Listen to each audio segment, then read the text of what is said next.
I'm Larry Bauer, Chief Executive Officer of the Family Medicine Education Consortium, and I'm excited tonight that we'll be talking about Metrohealth and correctional medicine.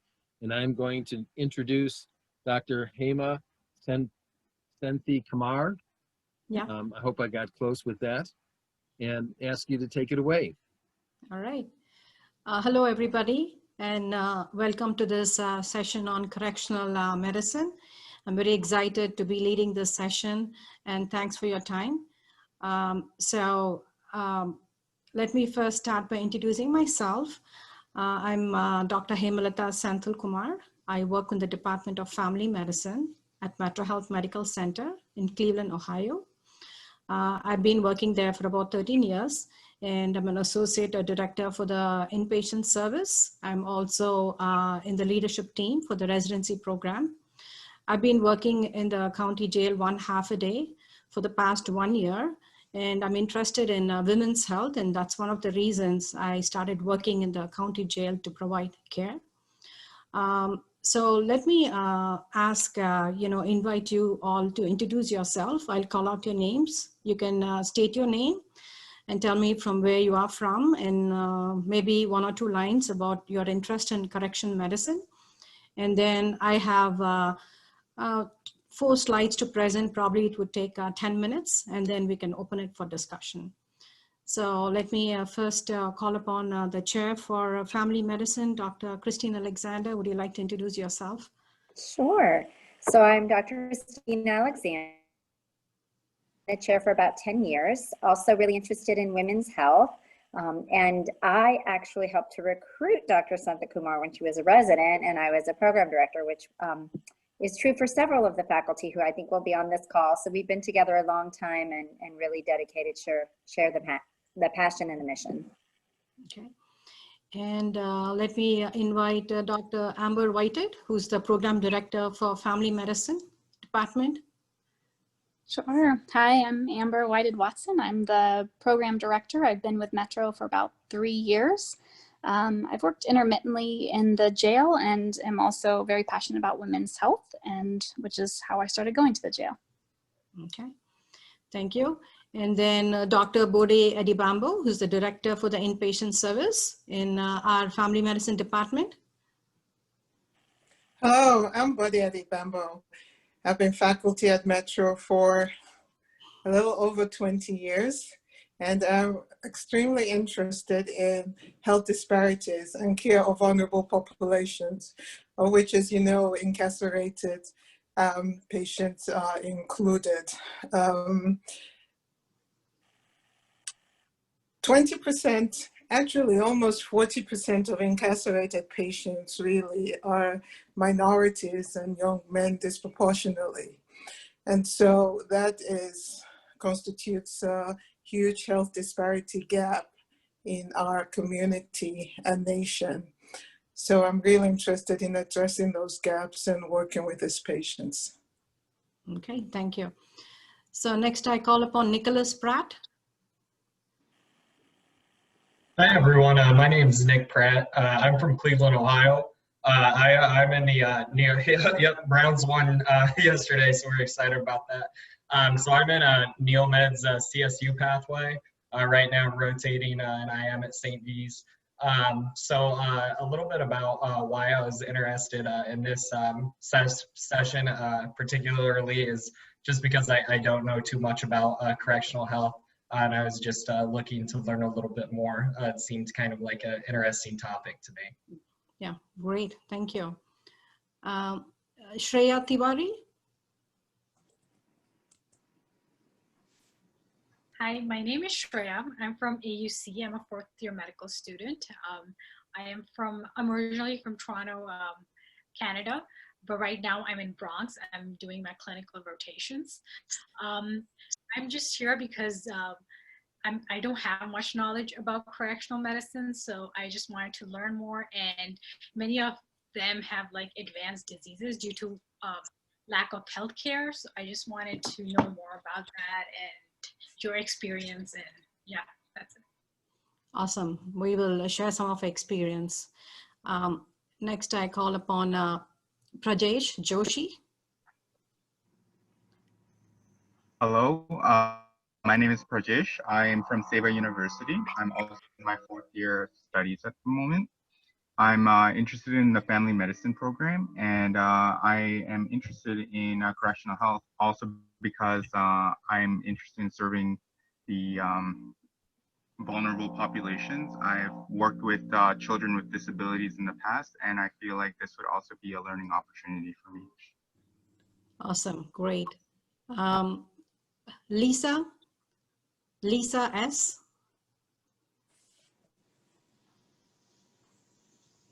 Sorry, Lisa is part of the FMEC staff. I don't know if Okay, she sorry. got her unmuted quickly Okay. enough. Okay. Did I miss any other students? And then we had Dennis Steele, I think is also part of FMEC, correct? Yep. She's also part of this staff. So I think we got everybody, and if once folks join in, we can ask them to introduce and we can reintroduce ourselves. So I'm going to try to share the screen. We have few slides we can go through.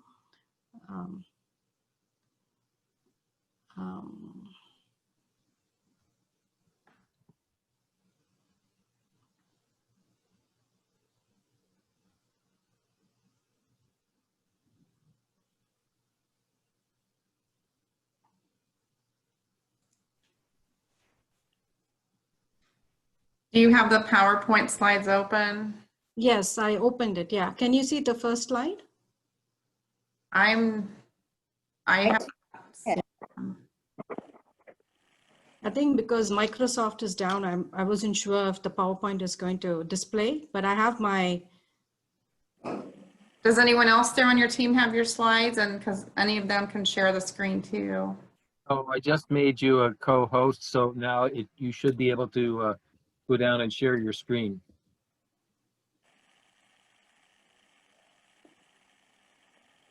I'm sorry, Larry, you made Hema a co-host or you made me a co-host?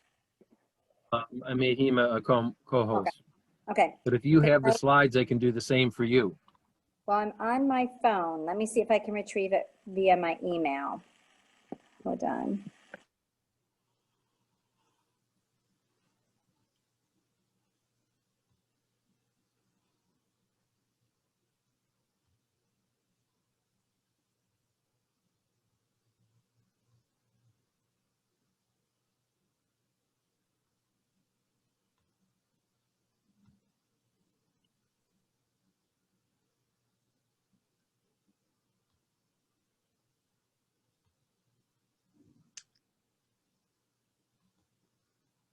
There you go. Oh, Can you see the first slide now? Yep. Okay. So, so if you look at the, let me set up as a slideshow. Yeah, okay. So the correctional medicine at Metrohealth system. So if you look at the state on the left, that's the state of Ohio. So we have 88 counties, and the county in red is the Cuyahoga County. So some interesting fact about the Cuyahoga County, the name is derived from Native American name. It's called Crooked River, established in 1860. It's the second largest county in Ohio. And there the little black dot is Cleveland. And we have actually 3 jails in the Cleveland area. One is at the downtown called the Justice Center. The other one is in Euclid and Bedford. So we have 3 correctional facilities in Cleveland. And we have the Metrohealth Hospital in Cleveland, and that's where we work. So this is the Justice and Correctional Center in the Cuyahoga County Correctional Center. Metrohealth started providing care in 2012. And initially it was a limited collaboration with grant funding, and we had 1 family physician, but now it has grown to be fully integrated with the Metrohealth system. So Metrohealth provides care for all the inmates in the facility. And annually we have about 26,000 inmates. So at any one point, there are about 2,000 inmates. So Metrohealth provides care. We provide chronic health care. We also provide behavioral health. We also screen for substance abuse. we screen for mental health, and also we provide OB/GYN care. And recently, we've also started telemedicine, and also we provide OB/GYN care. We provide care for pregnant women and also deliver patients in the Metro Hospital. So this is our OB/GYN clinic. So many physicians from the family medicine department spend 1/2 a day a week in the clinic within the jail to provide OB/GYN care. We do pap smears, we screen for sexually transmitted infections. We also address menstrual issues. Some of these patients have abnormal uterine bleeding. We provide breast health care, and we provide antepartum care. We also deliver patients. They come to the Metro Hospital, we deliver patients, and then we continue postpartum care.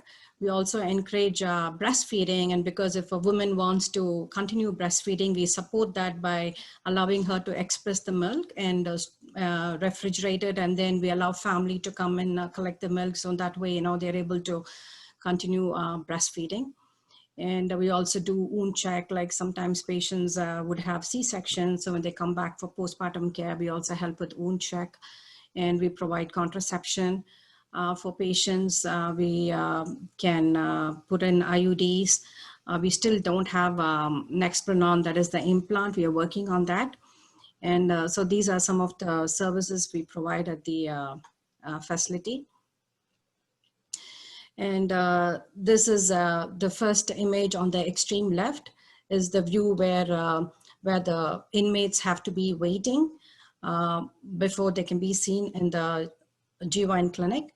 And in the middle, you can see the cell in which they stay. So it looks like, you have single occupancy, double occupancy, and also a dorm style living.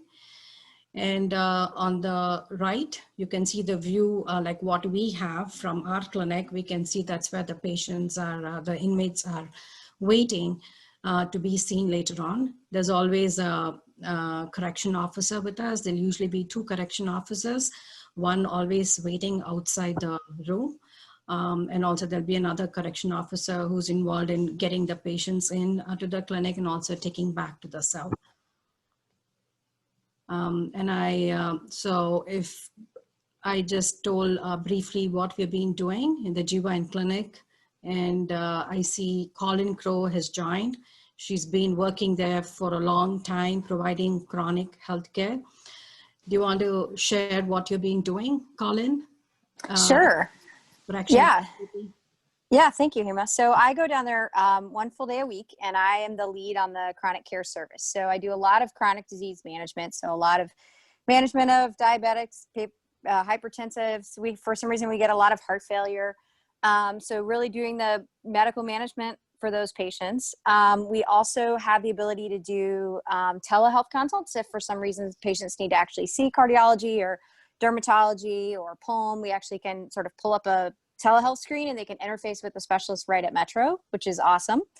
We also have the ability to do e-consults within our system. So a big one that we do for chronic care clinic would be renal. So we do an online sort of consult within our system where we have access to everything that we would at the main hospital. And that's really the goal of the chronic care service, is to make it function and run just like a primary care clinic at the hospital. We have all the services, we can run all the labs. There's a courier who comes and picks up the blood work twice a day, so you can get stuff pretty quick. We have an EKG machine. We have an ultrasound technician who comes once a week. So I get a lot of right upper quadrant ultrasounds. There's an x-ray technician there pretty much every day. So we do a lot of x-rays of various things, just like you would in the office. So another area where we started expanding last year was really enhancing our ability to streamline the discharge process from the jail. So as you can imagine, a lot of stuff gets messed up while they're in jail. They don't know where their meds are. They don't know where their glucometer is. Their insurance may be all messed up. So really sort of working while they're still incarcerated to streamline, okay, you're going to be out on Tuesday. Why don't you go see Dr. Adebombo Wednesday morning? Here's all your refills just in case. Here's numbers to call. We sort of set everything up for them back in our system to really make sure that we're providing all that wraparound care. So we rolled that out just before COVID hit, like maybe a year ago this time, and we did a 90-day pilot study, and we cut ER visits, specifically for refills. We cut ER visits for refills by like 2/3 from a contemporaneous cohort. So really cool that we're able to do that. So we've really maximized the power of our huge tertiary care hospital in caring for these patients during what's very often the worst couple months of their lives. So it's a really interesting place to work. Dr. Alexander, would you like to share about the COVID care you and the rest of the team delivered during the pandemic? Sure. So, Colin really is the person who helped launch the project and then helped us connect with the women's health area.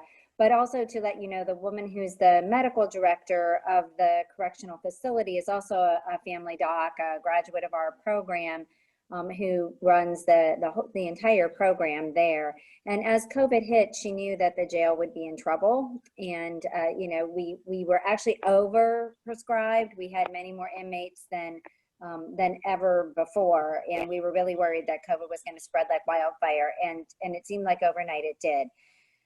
And so while we were all ramping up to have extra inpatient services at the hospital, we were ready for that surge. We really had to then divert to being in the jail. And as you might expect, you have to go through lots of different security clearances to be able to work at the jail. So it's not like we could easily deploy lots of, docs or PAs or NPs to the jail. And lots of the staff at the jail got sick very quickly. So almost overnight, we had 100 patients who were COVID positive, and many staff members were out.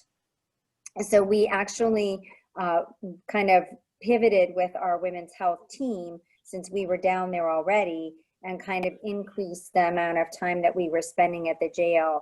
We took the jail populations, and anybody who was near discharge was actually sent home.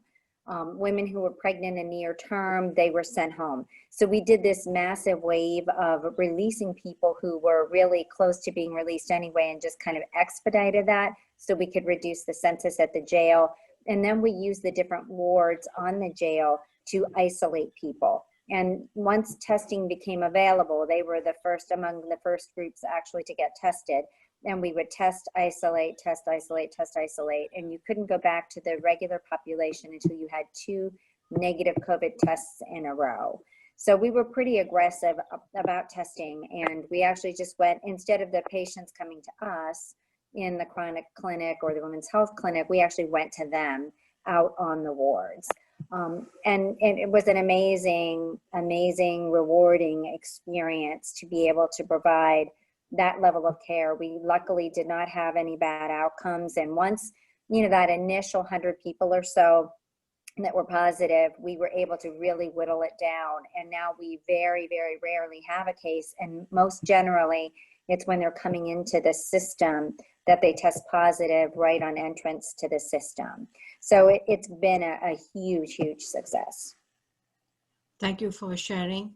Dr. Amber Whitehead, can you tell me how the residency program is promoting residents to, have experience at the jail, and also being an OBGYN provider, about your experience providing prenatal care and prescribing, the MAT program?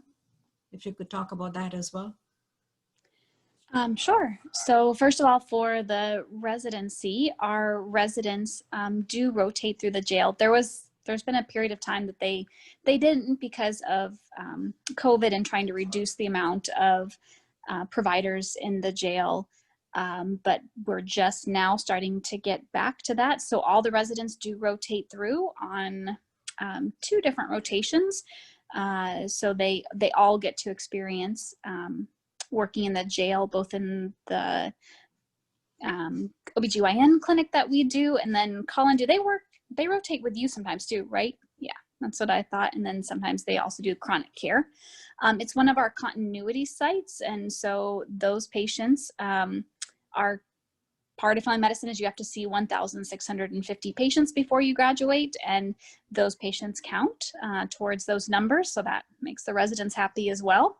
But they really enjoy going. Like, I've had several of them be like, when are we going back? when can we go back? They really miss being able to go to the jail. MAT, we don't do, I don't do as much. I do some outpatient MAT care in pregnant patients. And so some of the patients that we were seeing when they are incarcerated, once they are discharged, I will see them in an outpatient. But there's another physician that does a lot of the subutex and our MAT in pregnancy and otherwise at the jail. And sorry, you told me 3 things. About prenatal care, OBGYN care. Oh, okay. Yeah. So, obviously, as Dr. Alexander said, during COVID, they really sent a lot of the pregnant patients home. So we have not seen as many as of recently, but prior to that,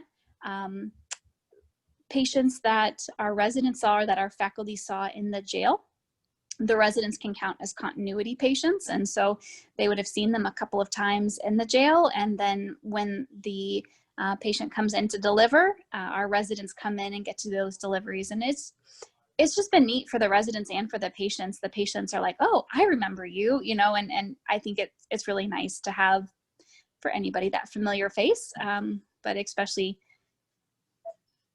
for them. And it tends to be a little bit, they can't have family members there and the guard is there. And it's a little bit of a maybe uncomfortable situation. And I think just having a few familiar faces from us has been really helpful. Yeah, I can talk to that because I was providing prenatal care for a patient, and I almost had seen her 5 times during her time in the jail. And I promised her that I will come to labor and delivery when she's in labor. And I had gone in to see her in labor and delivery, and she was getting induced. And I think she just got her membranes ruptured, and then she had a cord prolapse. And of course, we all know, right, in cord prolapse, do not take the finger out as long as, you put in the exam finger, you leave it in, because you should not take your examining fingers out. And then she was just wheeled straight into the OR to get a C-section. But then she came in postpartum. I saw her for 8 months. I think now she got transferred to another prison, and she was the one who was very keen on breastfeeding. And so the jail and the physicians, we did all we could do to make sure that she could continue, expressing milk and provide it for her baby. And her brother used to come in to collect the express milk, and he used to be called the milkman. And but I've not seen her for the last 1 month. I think she got transferred to another prison.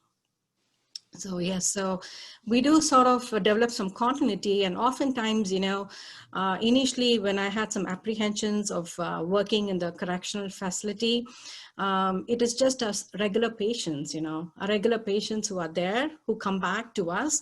And some of them will also say, can you please tell hello to Dr. Dazarati? I'll be seeing her next month when I get discharged. So it's the same patients, who we take care of in the clinic. Yeah, I think the same, Hema. I've had maybe in the last 6 years, I've had probably like 24 patients that I've met in the jail come and see me in the office, because I know their history. They know, we've developed a rapport. And then I've had almost the same number the other way. My office patients who make some bad choices and end up downtown for a little while. And so, I mean, it can go either way. But I think it's a population that we're already like well suited to take care of. So yeah, there's a lot of, I think we can really, like I said before, just be an advocate for patients at a really horrible time for them. And the fact that we can go in there and say, hi, I'm from Metro, how can I help? I think we have we bring a lot of institutional goodwill with us there, and that's really appreciated. Yeah. I'm going to ask Dr. Eddie Bambo, who has been working on health disparities, and recently, she has been working on QI projects in the jail. So if she would like to share some of her ideas, what she's been doing at the jail.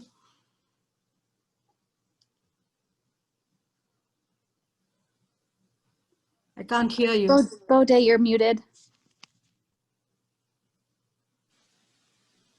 Okay.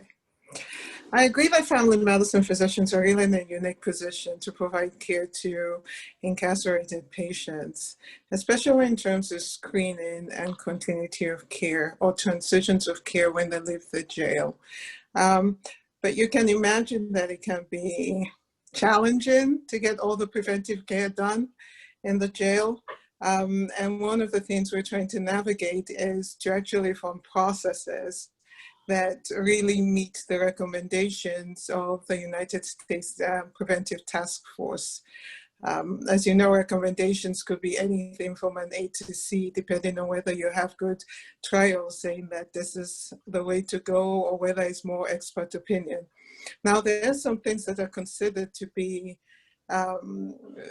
evidence-based recommendations. Some of that is including screening for certain infections. Women's health, we've talked about already a little bit. The infections, there's generally, we're recommended to screen for things, HIV, hepatitis C, and for women, sexually transmitted infections. And the other things that go with screening and prevention, including the intake exam for every inmate that is there for a number of days, and also a health assessment. So one of the things we've been looking at is how we can incorporate in a practical way some of the screening recommendations. And we've had some discussions about how to incorporate a general health assessment into preventive care. Right now, the recommendation is done by a healthcare provider, not provider, a healthcare personnel. And we're trying to find out who the best person is to do that. So that's one process we're trying to work out. Another process is how to universally screen in women's health for STIs, namely gonorrhea and chlamydia. And so we have started that QI process, and we're trying to make sure it's universally done during the intake of women. So that's hopefully about to start soon. And the rest of it, we're doing step by step. When you talk about things like cervical cancer screening, because of the Women's Health Clinic, we've been screening women who need a pap smear when they come to the clinic. Mammograms and colon cancer screening. Part of the recommendation is screening when you can give people the results. So when you have a transition of care system in place that is consistent and reliable. Our patient population in the jail has other comorbidities as associated, which makes transition of care and follow-up challenging. So those processes are still being worked out. And I'm sure some of my colleagues on this phone line can also talk a little bit about that, trying to make sure they get their results and they are established or they're given appointments for follow-up primary care visits. Mm-hmm. Yeah. So anybody else who wants to comment on transitions on care and what we're doing about mammograms and so on? So yeah, go ahead. Just jump in real quickly. I think that that the challenges are even more nuanced because so many of these patients have experienced trauma in their history. You don't often get to a place in your life where you made decisions that have landed into a correctional facility without some sort of issues kind of growing up and somewhere along the line. And so we also have to be kind of mindful that when we offer these things for patients, that it can be very difficult and very traumatic. And although when I'm at the jail, I do feel like I have a little more time that I can spend with patients because I'm not stuck in I got to get this documented to get this level of service, to get this, to get that, so that you can spend a little bit more time, which is helpful. But you have to also balance that with, can they really emotionally handle having a pap smear done? Can they really emotionally handle, all of these different things? So I think that there's that part of it too, to recognize. But now that we are, the medical provider for the jail, I think it really does make for an easier transition because we're taking people from the jail directly to follow-up.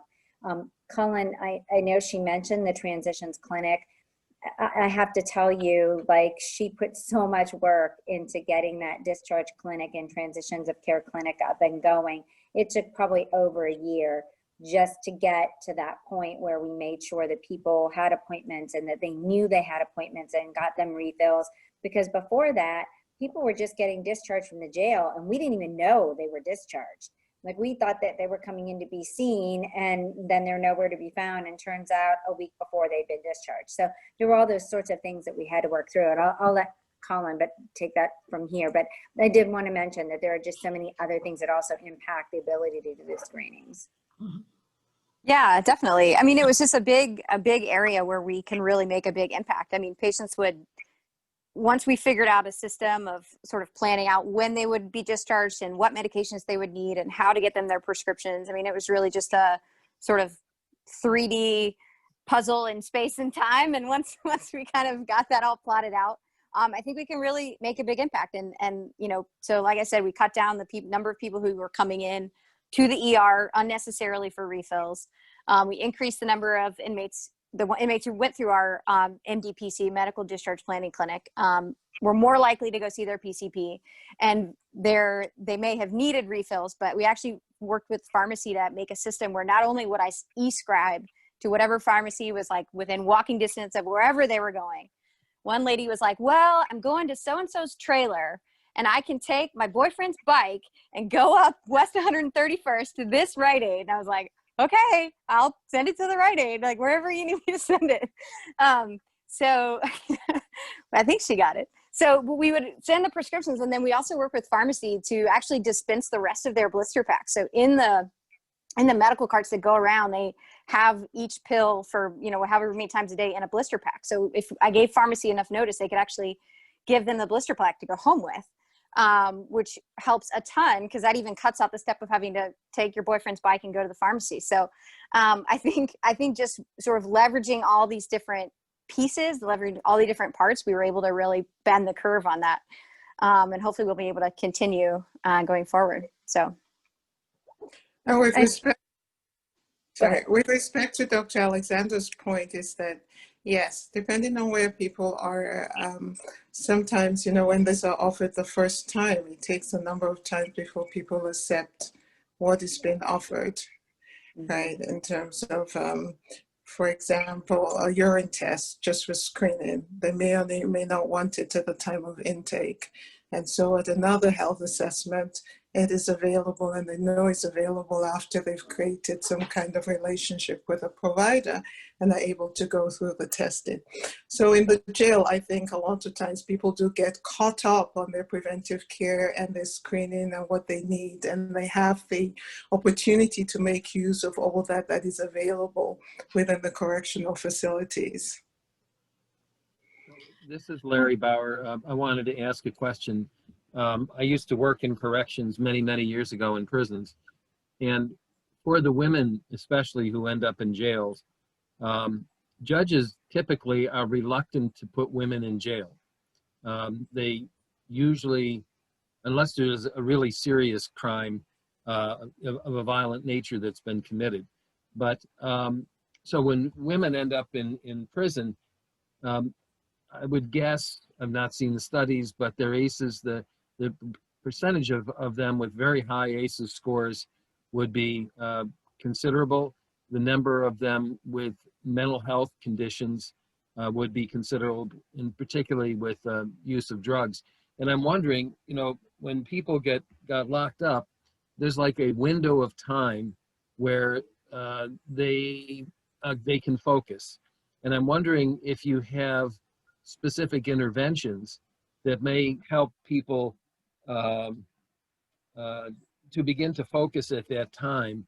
And I realize in most county and city jails, the length of stay is not all that long, usually, but there's a chance there to make an intervention. Is that part of what you folks do? I will say that since Metro has really taken over full control, that part, our ability to enhance, you know, integrated mental health, counseling, social work has really just increased exponentially. So when I first started going there were 2 social workers for 2,200 inmates. And it was just impossible to meet the needs of the patients. And so as Metro brought in more and more folks. And we have a full office of social workers. We have a full office of counselors. You know, there's referrals, they'll copy you on notes. There's, before COVID, there were groups. They would have IOP groups for substance use. They would have counseling groups, anger management, stress management, you know, all kinds of opportunities. And there more and more folks are coming in from Metro to provide the care. I mean, it's really improved leaps and bounds in the short time that I've been there. And if I could jump in here, this is the county facility, and so, you know, it's not necessarily violent crimes that land people there. And so pre-COVID, you know, one of the stories that stands out for me was a young woman who was there for parking tickets and speeding tickets that she hadn't paid. And it was Christmas, and she had said, and she full on said, I have a job and I get out late, so I have to speed to get my kids from daycare before daycare closes. There's no safe place to park, so I park illegally. So yes, I have accumulated lots and lots in parking tickets and speeding tickets. And so when finally she got stopped again for speeding, she was arrested and sent to the county jail. And it was just gut wrenching, because she said, now, like, I'm going to lose my job. And she's like, I have a real job and I'm trying to go to college to better myself. And I can't afford to pay for daycare and college and pay off all the tickets. And I know it's not the right thing to do, to not pay those things, but it's what I have to do to survive. And now my kids are in foster care. So it's costing the county to keep me here. It's costing the county to put my kids in foster care. And I'm not paying taxes because I'm not working. And sure enough, as later on I came to find out, she worked at one of the other local hospitals, and her story was true. So these aren't necessarily the people you think that they are. And maybe if this was like the state prison or the federal prison, it most certainly, Larry, would be what you described. But there are a lot of patients here that have other things that land them there, and it is gut-wrenching.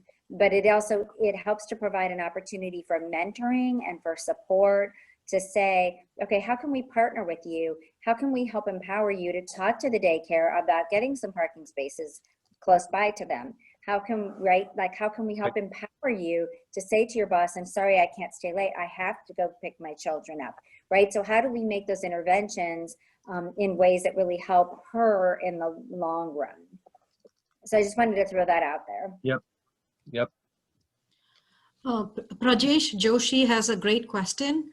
He asked me, with children who are born in prisons, what kind of facilities are available to them? Do they stay with their mothers in the cell, or they're removed from jail to another parent or guardian?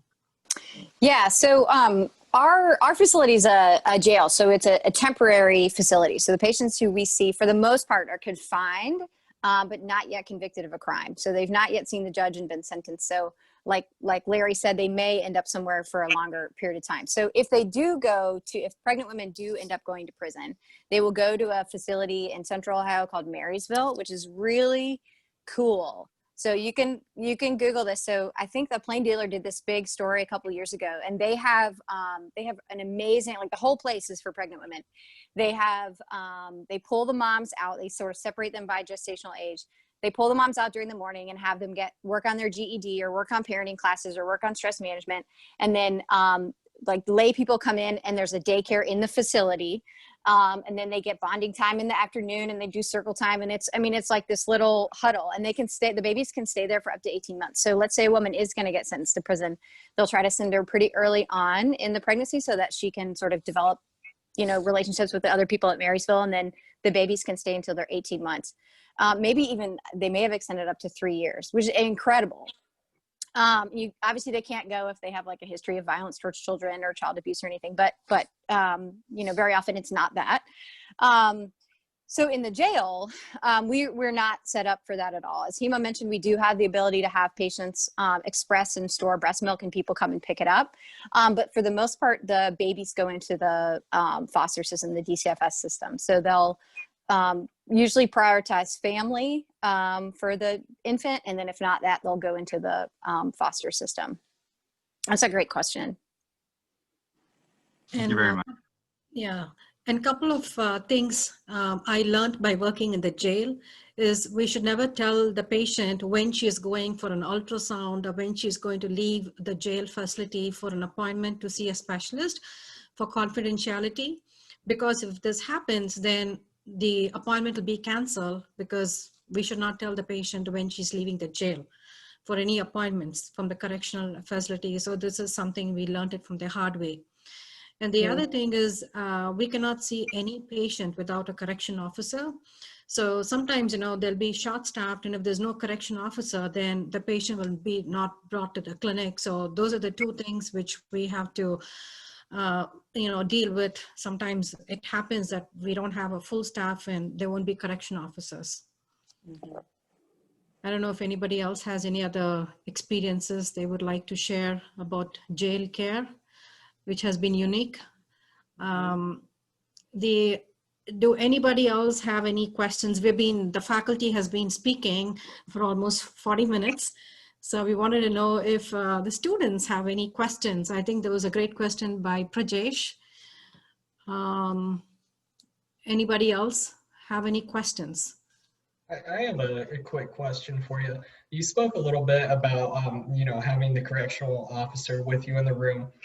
Could you speak a little bit more to like that dynamic of, usually it's doctor-patient, where in this case it's doctor-patient, criminal justice system. How does that play out and kind of affect things? Yeah. So usually the correction officer will be sitting outside the room. So they're not going to be inside the room. And then just for safety reason, we were told initially, do not close the door, right? There is a makeshift screen. We use a makeshift screen, and so that the officer cannot see what's happening inside the room. But sometimes he can hear the conversation happening, but we tend to speak, softly, and the correction officers also has to. There's also another chronic care clinic which happens side by side. So he's always watching the inmates coming into the room, and he's taking inmates out of the room. So I doubt he's going to be listening to a conversation.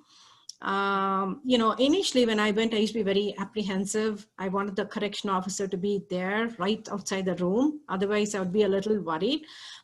But as months have gone by, I find all these patients are pretty nice, and most of them are not for any criminal offense. It's like, not paying the parking ticket or something like that. So, sometimes I just go in and see patients, even if the officer is not right outside the room. But that is what we have been told, that the officer needs to be outside the room. And other faculty can join in to see if they have any other, experience, or they want to add something else as well. So I have to say, I have never once felt afraid. And so I like you, Hema, I am perfectly happy if the officer isn't immediately outside the room to go ahead and get started. And, we try to talk in softer voices and so forth, but I had a patient that I helped deliver that was pregnant, and it was right as COVID was hitting, and it was, a pretty scary time, I think, for all of us, but even more so for the patients, and she came in, we ended up in the operating room, and the corrections officer can't go into the operating room with you. So that the correction officer stayed, and the correction officer certainly seemed okay enough, but we were in the operating room and we came back out. And I was coming in first just to make sure that the recovery room was set. And the corrections officer said, is she okay? Is she okay? And I said, yep, we're fine. They're going to wheel her back in a minute. And she said, oh, I was out here praying for her the whole time. Wow. Right. And I was so struck by that you just think that the corrections officers are there to keep the prisoners, in line, to keep them safe, to keep us safe. And there was such a deep humanity there that I had seen with that corrections officer that I never, ever will forget. Now, the whole time that she was there, there was another officer that, kept the patient chained to the bed, and here this poor girl is trying to breastfeed, and she can't change her daughter's diaper because she's chained to the bed. And and so that officer, I was just like, can you please just unchain her to let her change the baby's diaper? Like, This is not a problematic person, you know, and she's like, well, it's not your decision. And so you have to kind of take it with a grain of salt. But the woman who was sitting in the recovery room praying for that patient, lifelong memory. Yeah, that's really awesome, and just tells us that, you know, people are caring no matter, you know, what they have done to come into the jail. We just have to be, you know, do what is human beings do for each other. Yeah. Because I remember a month ago, due to the COVID, there was a pregnant woman who was almost term, who was actually in the holding area because she had just come into the, you know, to the jail, and she has not yet been COVID ruled out. And so I had to go in and see her in the isolation area. And, you know, and then when I examined her, she said she was almost term, but when I examined her, she was like hardly 28 weeks on measuring. And actually she was a severe, you know, IUGR because of substance use. And then, so we had to make the decision of sending her to Metro Hospital because the next day, you know, she was starting to get into labor pain, and then she got induced and everything went well. But then, yes, there are women who do come in and have to be kept in the isolation area till they get ruled out for COVID before they can come back to the regular pod. And one of the common requests by the pregnant women is having for an extra mattress. Oh, So yeah. it is a very common, you know, request, and it's pretty strange that it has to be medically cleared. So it looks like you do not get an extra mattress when you just come into the jail. You're given one mattress. So to get a second mattress, the doctor has to write a note saying that this patient needs an extra mattress. So this was pretty strange because I just feel like all women, you know, if one single mattress is not sufficient, they must be given 2 mattresses. Then I was also reading a little bit about this on the, you know, on the web, and it says it's a matter of prestige to have 2 mattresses, especially for people who have been there in the jail for a longer period of time, not necessarily pregnant patients. So if you have 2 mattresses, that means that, you know, you are one way up then compared to the other inmates. So that was pretty interesting. But again, yeah, because I was reading, like even the other day, there was a patient who was not pregnant who came and asked me for an extra mattress, and I told her, I'm very sorry, I will not be able to write you an extra mattress. There's a whole like jail sort of like schoolhouse Okay. rules sort of. Yeah, like you can Google, if you Google like jail food recipes, there's like all these things you can cook using like Fritos and a can of tuna and like a cheese stick. I mean, it's just really wild. But there was a show a couple of years ago. I mean, there's a lot of shows about jail and prison and, you know, all that sort of stuff. But one that is fairly lighthearted, but really I think paints the picture of reentry of those patients who are coming out and the problems they can anticipate was on TBS a couple of years ago. It's called The OG. Did anybody watch it? Okay, look at it on Netflix. I mean, it's got some bad words, but this guy's in prison for a long time and he comes back and everything's different, right? He doesn't know how to use a cell phone. He doesn't know how to like look for a job. Like, you know, there's so much that changes so fast. So I really think that as silly as it was, it helps you think about like what things are going to be like for these patients. Like, are they going to remember where they parked their car? Like, is their car impounded? Like, how are they going to get home? Like, where's the glucometer? Like they, you know, like where are their socks? Nobody knows, you know? So it's like really trying to think about how we can set patients up for success and not see us down there again, see us in the office next time. And I recall the story you told me, Colin, several months ago about a patient swallowing an alcohol swab. This is a great story. Okay. All right. So I saw this patient with Sid, one of our residents. And so he had interviewing the patient. She was a dialysis patient who had just come back from the ER because she was having chest pain. So she had just come back. She still had the stickers on her chest. And she said, well, can I have an alcohol swab so I can get the stickers off? So we were standing in the room with her. Myself and the resident were standing in the room talking to her as she's trying to like scrub these things off her shoulder. And so then we're like looking right at her. She takes the alcohol swab and puts it in her mouth. And we said, Miss So-and-so, like, we saw you just put that in your mouth. Like, what? Can you spit it out? She's like, I didn't put it in my mouth. I didn't do anything. We're just both looking at each other like, what just happened? So we had to get the CO in. So I explained to the CO, like she put some contraband in a body cavity, you know, and so the CO was trying to say like, just spit it out. Like everybody saw you, you know? And so she wouldn't. So then the CO had to do a cavity search. It wasn't invasive at all. At this point, everyone was just giggling. So the patient is starting to laugh because like she knows she's been caught eating this alcohol swab.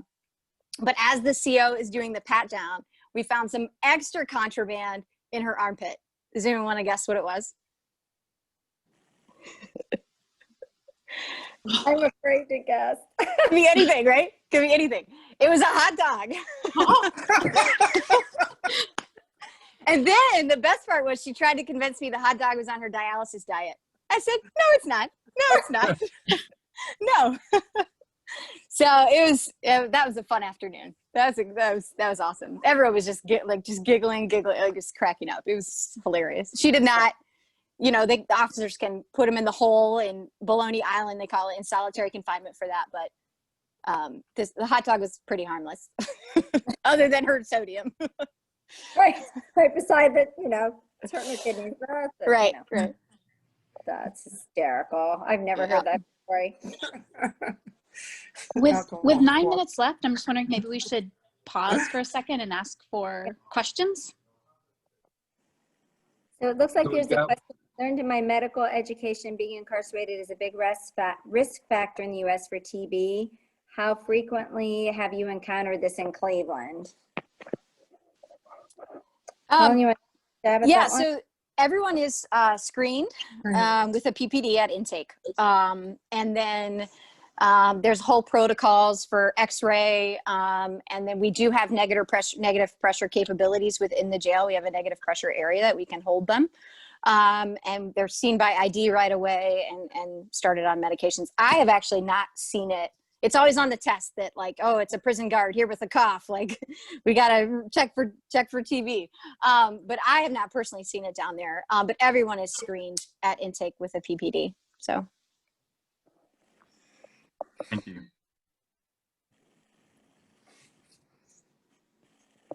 I think we do always worry about infections like that, you know, spreading so quickly and easily.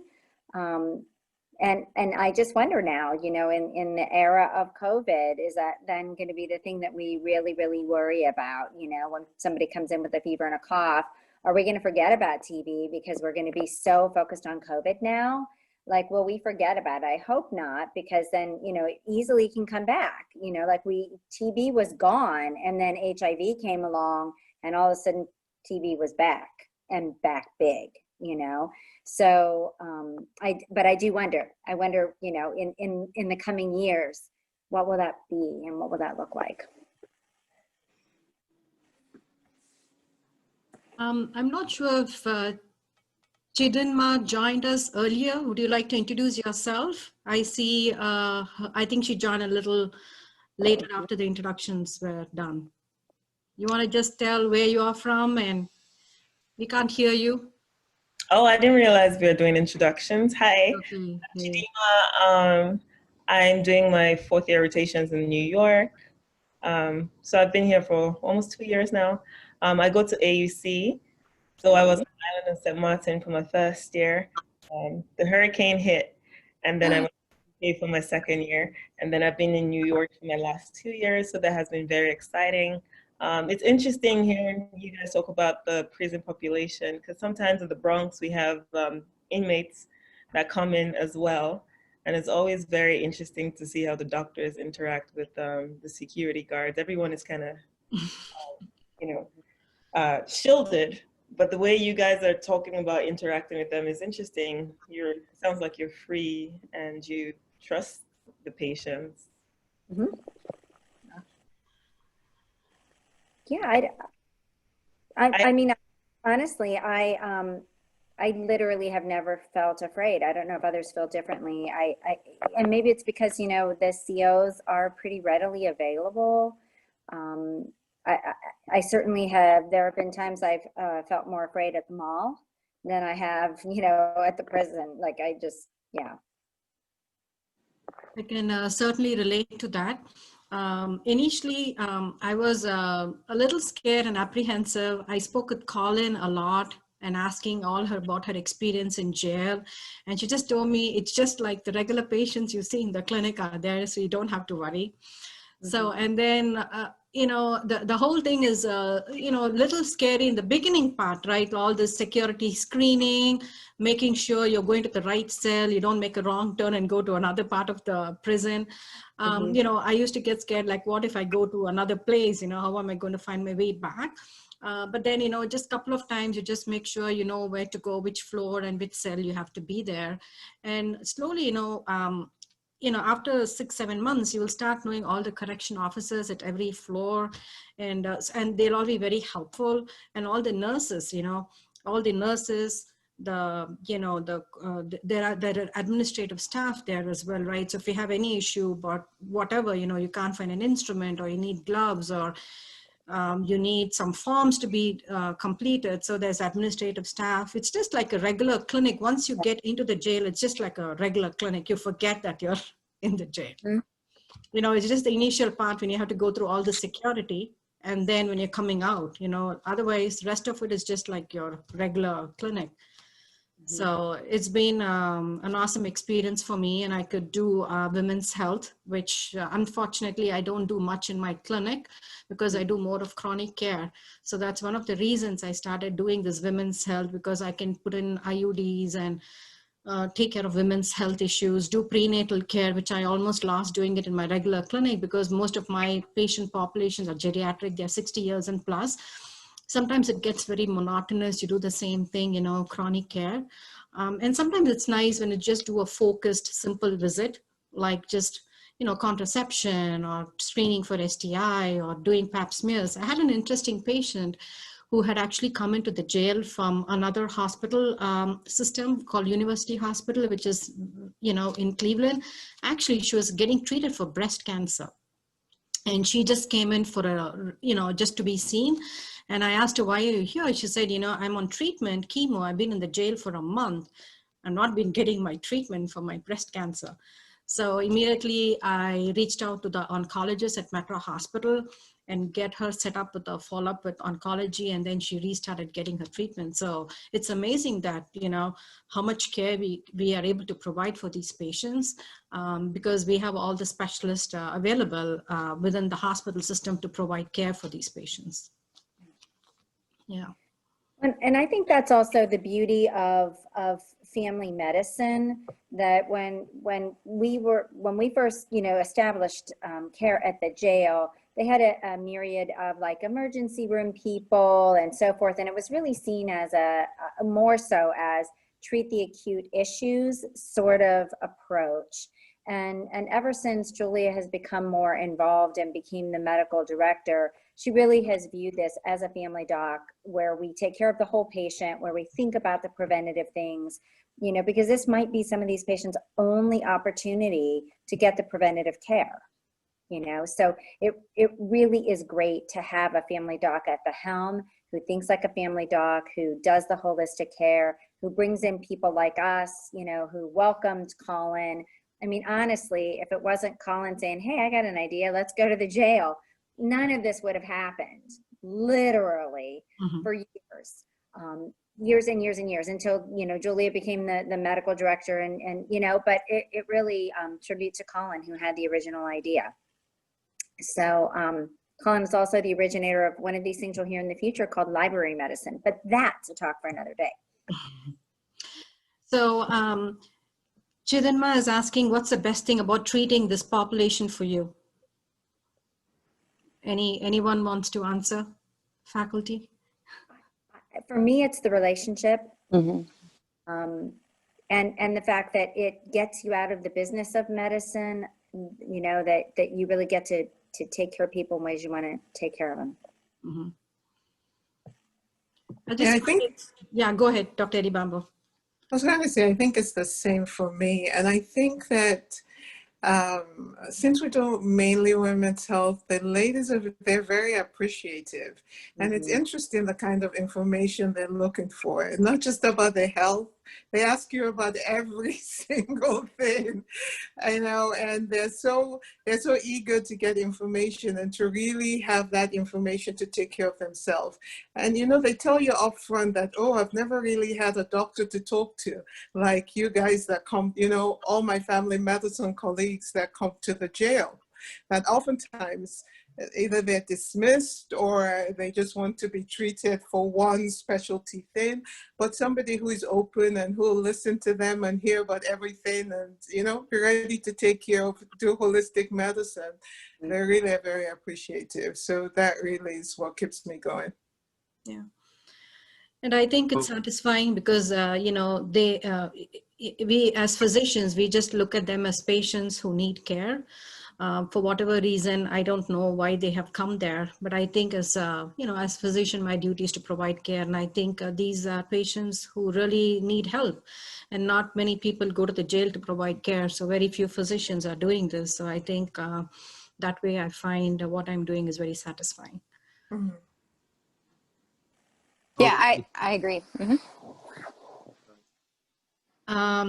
It's 9:01, so if students don't have any questions, I would think we would have to end the meeting, but I'm very thankful for all the participants, actively engaged, great questions by students, and awesome to hear all the faculty experience.